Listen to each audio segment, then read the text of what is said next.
এই বুয়ার বাচ্চা বুয়া, তুই কি পাগল হয়ে গেলি নাকি? হ্যাঁ, আরে এই যে দেখেন, এই যে ফল পাকছে।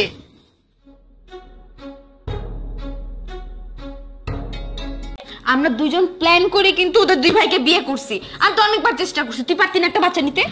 আর চেষ্টা তো আমিও করেছি, কিন্তু কোনোভাবে দিয়ে দিবে। আরে আমার জন্য তো তাই বলেছে। আচ্ছা কি করা যায় বলতো? কি করবো বল, আমাদের বিয়ে তো 2 ঘর থেকেই বাসায় এসেছি, কত আরামে এসে থাকতেছি। এখন যদি বাড়ি থেকে বের করে দেয় তাহলে আরামে সবকিছু ছুটে যাবে। আর যদি এই বাড়ি থেকে বের হয়ে যায়, কোথায় গিয়ে থাকবো? রাস্তায় থাকতে হবে। সেটাই তো আমিও ভাবতেছি, কিছু তো একটা করতে হবে, না হয় হচ্ছে না, আমি কি করব? তো আমি কি করবো, আমারও তো কিছু করার নাই। আচ্ছা, আমরা একজন আরেকজনকে দোষারোপ না করে কি ব্যাপার, তোমরা এখানে কি করো? কিছু না, আমরা তো গল্প করতেছিলাম না। হ্যাঁ, শোনো, তোমাদের জন্য একটা উপহার আছে। উপহার? কিছু সিস্টেম আছে। যাই হোক, সূর্য বল। শোনো, তোমরা দুজন গত 2 বছর তাহলে তোমাদেরকে উপহার দেওয়া হবে। আর যদি না শোনাতে পারো, তোমাদের দুজনকেই এই বাড়ি থেকে ডিভোর্স দিয়ে বের করে দেওয়া হবে। এই কথা এখন চিন্তা করো তোমরা কি করবে। এই উপহার পেতে হলে 1 মাসের ভিতরে আগে শোনাতে পারবে সেই পাবে এই উপহারটা। রাইট। আচ্ছা যাই হোক, 4 লক্ষ টাকার উপহার। যেই গাছে 2 বছরে কোনো ফল ধরে নাই, সেই গাছে নাকি 1 মাস। তা নইলে কিন্তু আপনাকে বাড়িতে আমি কাজ করুম না। যে বাড়ির গাছে ফল ধরে না, এই কুফা বাড়িতে কিন্তু আমি কাজ করতে পারুম না। যার ব্যবস্থা করতেছি আমি। আমার তো মাথা কাজ করছে না, কি করব এখন? 1 মাস, এক মাসে কেমন হইব?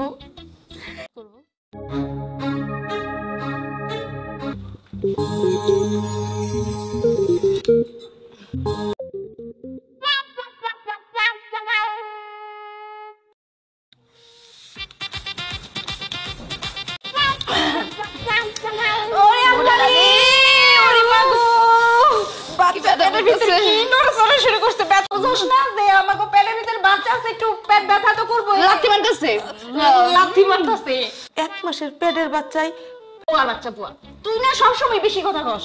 তোর কতবার কইছি যে তুই ঘন কথা কইস না, ঘন কথা কইস না। তুই এত কথা কিসের জন্য কস?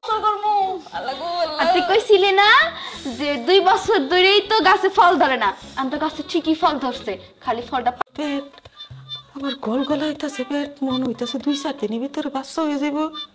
সমস্যাটা কি এইটা তো হরে আসলে বেশি কথা কয়। এই 1 মাসের ভিতরে ফল কিন্তু ভালোই বড় হয়ে গেছে। যাক শোন, আরে ব্যথা করতেছে, আমি একটু বসি। ওরে আল্লাহ, কি ব্যথা গো! দেরি করলা কেন?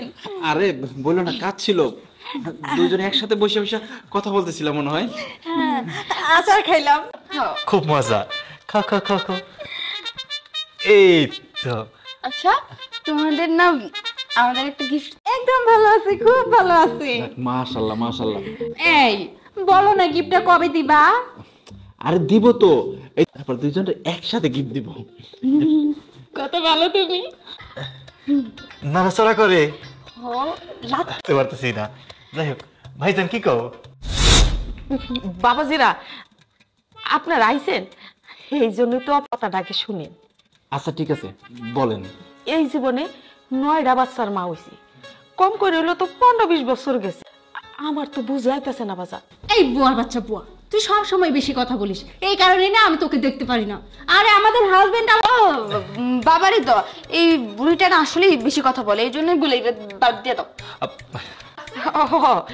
বাবা আচ্ছা আমরা হইলো বাবাজি, আমরা একটু দেখেন। আচ্ছা, এই যে ঝাড়ুটা দেখতেছেন না, এই ঝাড়ুটা এই এই কি করতেছেন? হ্যাঁ, এই এত বাচ্চার ক্ষতি হইব না, আপনি কেমন করে ই করতেছেন? শান্ত হন, শান্ত হন।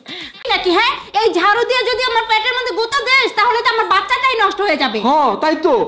ও এই ঝাড়ু দিয়ে মরলে আরে কি করতেছেন?